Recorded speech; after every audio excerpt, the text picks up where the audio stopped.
If you're listening to this podcast, chances are you already know how important the B-17 Flying Fortress has been to aviation history and to some of MicroProse's most beloved games. But you might not know that the 100th Bomb Group Foundation have supported, advised, and encouraged MicroProse during the development of some of our B-17 games, including this episode's featured game, B-17 Flying Fortress, the Bloody 100th board game. And that's what makes this interview so special, because we're not just talking about aircraft or missions, we're talking about the people who lived those missions and the people who decades later continue to protect their stories. Among these are Dan Rosenthal, who's the son of celebrated B-17 pilot Robert Rosie Rosenthal and the vice president of the 100th Bomb Group Foundation, as well as Mike Faley, historian, archivist, and executive vice president on the board of directors at the 100th Bomb Group Foundation. Dan, Mike, welcome to the show. Thank you for having us. We're honored to be with you.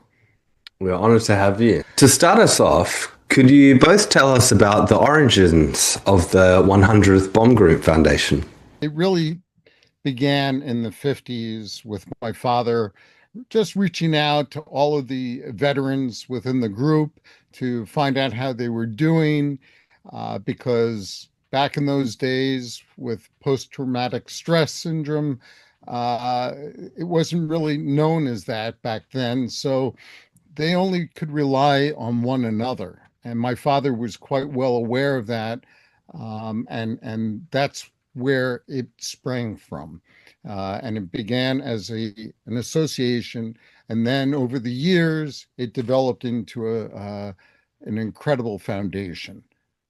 And people like Mike came on board and to become one of the leading historians of the entire 8th Air Force. And I'm lucky to call him friend. Thank you, Dan. I appreciate that intro. It started out as an association. A lot of the groups during that time period were only geared towards the veterans and their families. This was not the case with the 100th Bomb Group. They were inclusive versus exclusive.